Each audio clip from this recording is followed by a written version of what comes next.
तो बहुत बहुत स्वागत है सभी एनडीए एस्पिरेंट का और देश के अंदर जितने भी एनडीए लवर हैं इस बेहद ही खास वीडियो में। बच्चों, मैं आपको रेगुलरली ये बताता हूँ कि एनडीए एग्जाम की तैयारी 10th के बाद कैसे और आपको क्यों शुरू करनी चाहिए। पर आज के इस वीडियो में बताऊंगा 10th के बाद आपको एनडीए की तैयारी के लिए मेजर कलसी क्लासेस को ही क्यों चुनना चाहिए और देश का मेजर कलसी क्लासेस ही इकलौता इंस्टीट्यूट क्यों है जो 10th के बाद आपके 2 ईयर फाउंडेशन प्रोग्राम से आपके श्योर शॉट सिलेक्शन की कमिटमेंट देता है। 10th के बाद एनडीए की तैयारी एमकेसी के एनडीए फाउंडेशन बैच में होती है। बट आज एग्जैक्टली ये बैच एनडीए फाउंडेशन नहीं रहा। मैं इस बैच को कहना चाहता हूँ कि board plus NDA plus JEE foundation batch ही है, जिसके तहत हम आपके 11th एंड 12th के पूरे बोर्ड के सिलेबस 2 ईयर प्लान के अंतर्गत, पूरा एनडीए का सिलेबस और पूरा जेई का सिलेबस। बट प्रश्न ये है, क्या सर बोर्ड और एनडीए और जेई के सिलेबस अलग अलग होते हैं?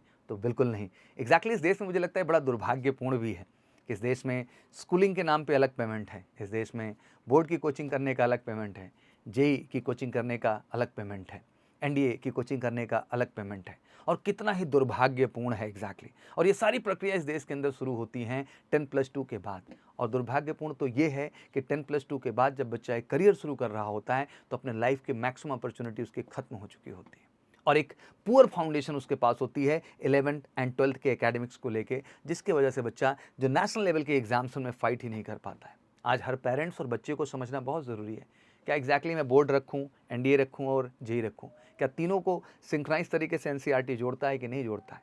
आज जो बोर्ड का सिलेबस है, क्या जेई का सिलेबस कुछ और है, क्या एनडीए का सिलेबस कुछ और है? तो सच में आपका जवाब यही होगा, नहीं सर, सिलेबस तो सबका एक है। अगर मैथ में आज मैं सेट थ्योरी समुच्चय सिद्धांत पढ़ रहा हूँ तो क्या सेट थ्योरी समुच्चय सिद्धांत मैं केवल बोर्ड के लिए पढ़ रहा हूँ? नहीं, सेट थ्योरी हमारे एनडीए में भी पूछा जाएगा और जेई में भी पूछा जाएगा। इंपॉर्टेंट क्या है? इंपॉर्टेंट ये है कि जब सेट थ्योरी समुच्चय सिद्धांत उस बच्चे को पढ़ाया जा रहा है तो उसके कॉन्सेप्ट में इस लेवल का डेवलपमेंट लाया जाए कि वो बोर्ड के साथ साथ एनडीए और जेई क्वेश्चन भी अप्रोच कर सके। और ये बात समझना बहुत ज़रूरी है देश के सभी गार्जियन को और सभी हमारे प्यारे बच्चों को जो एग्जैक्टली अपना भविष्य 10+2 के बाद श्योर शॉट करना चाहते हैं। आज इंटरमीडिएट में आने के बाद बच्चा जेई का ऑलरेडी एक चांस गंवा देता है और साथ ही साथ एनडीए के तो कई चांस गंवा देता है। पेयरिंग का सितंबर वो गंवा देता है, अपने अप्रैल का चांस गंवा देता है क्योंकि बोर्ड एग्जाम के जस्ट बाद आपका एनडीए एग्जाम होता है, और सितंबर भी गंवा ही देता है क्योंकि रिजल्ट का इंतजार करते करते समय निकल जाता है सर। तो 3 चांस तो एनडीए के जाते हैं। और जेई एग्जाम में अपीयर ना होने की वजह से जो 4 डायरेक्ट एसएसबी मिलती हैं उनकी भी अपॉर्चुनिटीज़ गंवा देता है। अब आपका प्रश्न बड़ा होगा, सर आप बार बार board plus NDA plus JEE की बात कर रहे हैं। मैं समझाना चाहता हूँ आज देश के सभी मेरे प्यारे बच्चों को जो फौज का हिस्सा बनना चाहते हैं, आज एनडीए प्लस जेई का प्लान तो आपको लेना ही लेना पड़ेगा, इसका कोई ऑप्शन नहीं है आपके पास, क्योंकि एनडीए के माध्यम से आप केवल 2 एसएसबी पाते हैं साल भर में। बट जब जेई आपके साथ ऐड ऑन होता है तो आर्मी टीएस और नेवी टीएस की भी 2-2 एसएसबी आपकी ऐड होती हैं जो कि डायरेक्ट एसएसबी है। उसके लिए जेई एग्जाम में अपीयर होना जरूरी है। पर बच्चों का एक अलग ही नारा है, सर मैं तो एनडीए की तैयारी कर रहा था, मैं जेई क्यों दूं? भाई तेरे को देना पड़ेगा। 2 एनडीए के एसएसबी से कैसे सब कुछ हो जाएगा? अगर 2 आर्मी टीएस 2 नेवी टीएस की भी 4 डायरेक्ट एसएसबी लेनी है तो जेई तो देना ही देना है। तो आई थिंक एनडीए के साथ अब जेई आपके लिए कंपल्सन है अगर साल भर में 6 अपॉर्चुनिटी लेनी है श्योर शॉर्ट सिलेक्शन के लिए। और जो बच्चा मेरा जेई का केवल एग्जाम दे रहा है, भाई तेरे को भी 4 एसएसबी मिलेंगे। उद्देश्य क्या है जीवन का? उद्देश्य आपके जीवन का ये है कि आप उन 4 एसएसबी के माध्यम से आर्मी नेवी कॉलेजेस का हिस्सा बनते हैं, अपनी इंजीनियरिंग डिग्री कंप्लीट करते हैं और बेसिकली आर्मी नेवी में एज इंजीनियर आप जा रहे होते हैं। भाई आपका पैशन भी पूरा हो गया, प्रोफेशन भी पूरा होगा, और क्या चाहिए? इससे बड़ी जॉब सिक्योरिटी कहीं है? तो हर जेई मेन का बच्चा मैं कहना चाहता हूँ कि आर्मी टीएस और नेवी टीएस का फॉर्म भरता ही भरता है। अगर साथ में यार भाई तो एनडीए दे लेगा तो 2 अपॉर्चुनिटी वहाँ से भी तो प्लस होगी और नेशनल डिफेंस अकेडमी भी जाके आपको बीटेक ही करना है फाइनली। तो एग्जैक्टली मैं देखूँ मोटा मोटा तो 6 अपॉर्चुनिटी जेई वाले के लिए भी और एनडीए वाले के लिए। तो एनडीए प्लस जेई कुछ अलग नहीं है और बोर्ड तो उससे बिल्कुल अलग नहीं है। तो देश में ये भ्रांतिमान खत्म होना चाहिए। अलग अलग मंच पे पैसा देना बंद करिए।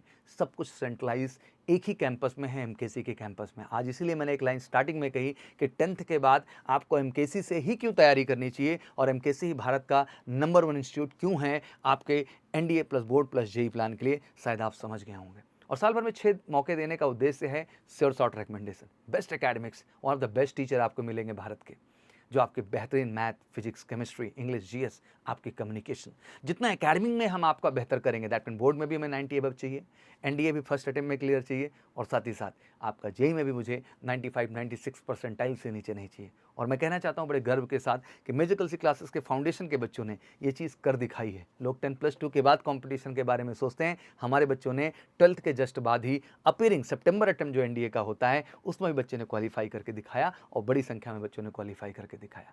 उसका केवल एक ही कारण है क्योंकि उसने सच्ची और अच्छी पढ़ाई की जो उसको एमकेसी के फाउंडेशन बैच में मिली। और मुझे प्राउड है कि अप्रैल बोर्ड एग्जाम उसका मार्च में खत्म होगा और अप्रैल में पुनः वो अपने एनडीए और जेई में भी बेस्ट करेगा और 2025 में अपॉर्चुनिटी की लाइन लगा देगा। तो प्रश्न अब आपके लिए भी बड़ा है कि आप तैयारी दिखावे के लिए कर रहे हैं, टाइम पूरा कर रहे हैं, डिग्री ले रहे हैं, या वाकई में लाइफ में सफल होना चाहते हैं। तो जहां एकेडमिक्स को लेकर इतनी प्रायोरिटी है, दूसरे सेगमेंट में हम पर्सनालिटी को लेकर भी उतना ही काम करते हैं। One of the best officers की टीम है हमारे यहाँ।